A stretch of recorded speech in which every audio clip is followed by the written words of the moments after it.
श्री राम जय जय राम, श्री राम जय जय राम।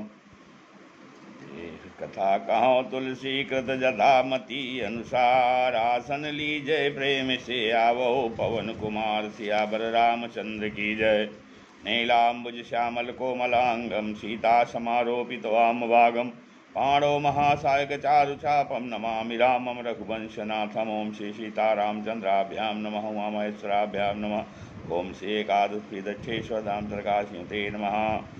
सत्संग के क्रम में आज श्री रामचरितमानस से राम कथा का कथन श्रवण किया जा रहा है, जिसमें भगवान राम वन को जा रहे हैं और गंगा जी के पार केवट को उनको उतार रहे हैं।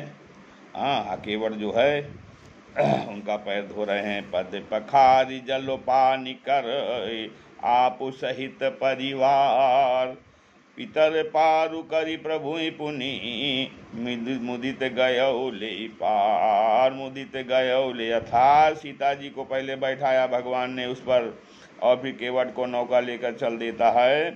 और जैसे ही बीच में पहुंचा, नाव को गोल गोल घुमाने लगा। एक चक्कर, 2 चक्कर लगाया, 3 चक्कर लगाया। केवट बोला, प्रभु आनंद आ रहा है। राम जी ने कहा, आनंद कैसा? आप मुझे गोल गोल घुमा रहे हो, ये कोई आनंद की चीज है? केवट बोला, प्रभु हमने 3 चक्कर लगाए तो आपकी यह दशा हो गई। आप हमें 84 के चक्कर में भेजते हो, हमारा क्या हाल होता होगा। भगवान प्रसन्न हो गए। केवट ने भगवान को गंगा के पार किया। अकेवट उतरी दंडवत कीन्हा, अप्रभु ही सकुच यही नहीं कछु दीन्हा। केवट भगवान को गंगा जी के उस पार लेकर गया। और अब आप आनंद देखिए। एक बात बताइए, हम किसी से मिलते हैं तब दंडवत प्रणाम करते हैं कि 2-4 घंटा बातचीत करने के बाद उससे प्रणाम करते हैं? तो केवट जब भगवान से मिला, प्रणाम तो दूर, राम राम भी नहीं किया, सीधे निषेध न शब्द से बोलना प्रारंभ किया है। मांगिए नाव न केवट आना, अकाई तो मांगी नाव न केवट आना, तो नहीं लाऊंगा। केवट ने सोचा, अगर मैं इनसे पहले दंडवत प्रणाम कर लूँगा तो मैं हास परिहास कैसे कर पाऊँगा।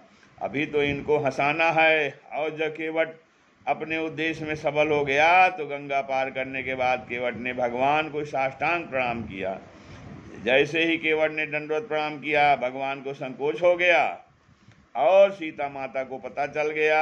अरे पियहि की सिय जान निहारी, अपियहि की सिय जान निहारी, मनि मुदरी मनि मुदित उतारी, मनि मुदरी मनि मुदित उतारी। कहो कृपाल ले ही उतराई, कहो कृपाल ले ही उतराई, केवट चरण गए अकुलाई, केवट चरण गए अकुलाई। तो सीता जी ने मुद्रिका उतार कर भगवान के हाथ में इस बीच से दी कि कोई देख नहीं पाया। भगवान केवट को वो मुद्रिका देने लगे। केवट भैया अपनी उतराई तो लो। उतराई सर सुनते ही केवट अकुला गया और भगवान के चरणों को कम करके पकड़ लिया, कस करके पकड़ लिया। आज इतनी अकुलाहट क्यों है? मानो केवट को लगा जिस कैकेयी ने इन्हें वनवास दिया, उस कैकेयी ने भी सीता के आभूषण नहीं उतरवाए, और मैं इतना निष्ठुर हूँ, गंगा पार करवाने के लिए अपने माँ के आभूषणों को उतरवा रहा हूँ। केवट कहता है, आज मुझे क्या नहीं मिल गया। अरे नाथ आजू मैं काहा न पावा, नाथ आजू मैं काहा न पावा, मिटे दोष दुख दारिद दावा, मिटे दोष दुख दारिद दावा। बहुत काल मैं कीन्ही मजूरी, बहुत काल मैं कीन्ही मजूरी, आजु दीन विधि, आज दीन विधि बनी भली भूरी, आज दीन विधि बनी भली भली भूरी। आज मुझे क्या नहीं मिल गया। मेरे जीवन से दुख, दोष, दरिद्र चले गए। केवट के जीवन में दोष नहीं है। जिसके माध्यम से एक नवीन गंगा का प्रकट हुआ हो, क्या उसके जीवन में दोष हो सकता है? केवट के जीवन में दुख नहीं है। जिसने साक्षात भगवान को हंसने पर मजबूर कर दिया हो, उसके जीवन में दुख हो सकता है। केवट कहता है मुझे सब कुछ मिल गया। भगवान ने कहा फिर भी कुछ मांग लो। भगवान का स्वभाव है, इसने मुझे गंगा पार किया है, इसको कुछ न कुछ तो दे ही। तो केवट ने कहा एक बात बताइए, क्या एक काम करने वाले आपस में लेन देन करते हैं क्या? लक्ष्मण जी आश्चर्य में पड़ गए, देख रहे हैं। लक्ष्मण जी आश्चर्य पड़ गए, एक काम कैसे हुआ? केवट ने कहा समझाता हूँ सरकार। अरे धोबी से न धोबी लेत, धोबी से न धोबी लेत, नाई से न नाई लेत, धोबी से न धोबी लेत, नाई से न नाई लेत, देकर मजूरी नाथ जात को ना बिगाड़िए, देकर मजूरी नाथ जात को ना बिगाड़िए। अब केवट कहता है सिर्फ इतना चाहता हूँ प्रभु, जैसे आप आए मेरे घाट पार मैंने उतार दिया, जैसे आप आए मेरे घाट पार मैंने उतार दिया, जब आऊँगा तुम्हारे घाट तो पार मोहे उतारिए तारियो, जब आऊँगा तुम्हारे घाट तो पार मोहे उतारियो। अब देखो भगवान ने के चरण मिल जाए तो कुछ पाना शेष नहीं रह जाता। पुरुषार्थ चतुष्टय है, धर्म अर्थ काम और मोक्ष, और इन सभी का निवास प्रभु के चरणों में है। धर्म का निवास है भगवान के चरणों में।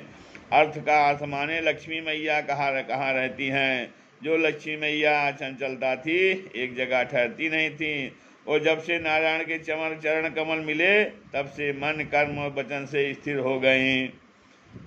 फिर काम अहिल्या जी के प्रसंग में जाइए, प्रभु के चरण स्पर्श से सारी मनोकामना पूर्ण हो गई। मतलब भगवान के चरणों में काम भी छुपा हुआ है।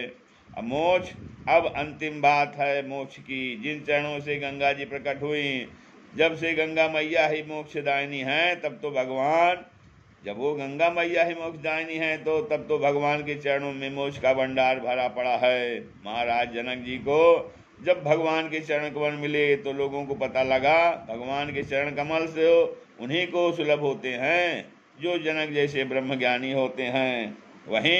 वही चरण जब केवट के पास आए तो सबको लगा साधनहीनों को भी साथ चरण मिलता है। अब जनक जी के पास गए क्योंकि उनके पास साधना थी, पर केवट का भाव यह है कि जहाँ आप चल कर चले आओ, आपके आते ही सारी साधना परिपूर्ण हो जाती है। भगवान स्वयं चलकर केवट के पास आए, तभी केवट बोला कहाई तुम्हार मरम मैं जाना, कहाई तुम्हार मरम मैं जाना। मैं जानता हूँ आपके चरण केवल साधना वालों के पास ही नहीं, साधनहीनों के पास भी जाते हैं। केवट के ऊपर भगवान ने कृपा की। जब केवट ने कुछ नहीं मांगा तो भगवान ने अपनी भक्त प्रदान की। कभी कभी भगवान को भी भक्तों से काम लग जाता है। आइए ठाकुर जी किसी भाव का आनंद लें, सब लोग मिलकर गाएं साथ में बड़े भाव से। बोलिए भक्तवत्सल भगवान की जय। राम नाम संकीर्तन। बोलिए भक्तवत्सल भगवान की जय। श्री राम जय जय राम, श्री राम जय जय। बोलिए तेजी से श्री राम जय जय राम, श्री राम जय जय राम। सीताराम सीताराम सीताराम सीताराम सीताराम सीताराम सीताराम सीताराम सीताराम सीताराम सीताराम सीताराम। बोलिए भक्तवत्सल भगवान की जय। हरे कथा विसर्जन होत हैं, सुनो वीर हनुमान, राम लखन सीता सहित हृदय करो विश्राम। सियावर रामचंद्र की जय। एकादश मुखी दक्षेश्वर धाम सरकार हनुमान जी महाराज की जय। उमापति महादेव की जय। श्री राम जय जय राम, श्री राम जय जय राम। सीताराम सीताराम सीताराम सीताराम सीताराम सीताराम। बोले भक्तवत्सल भगवान की जय। श्री राम जय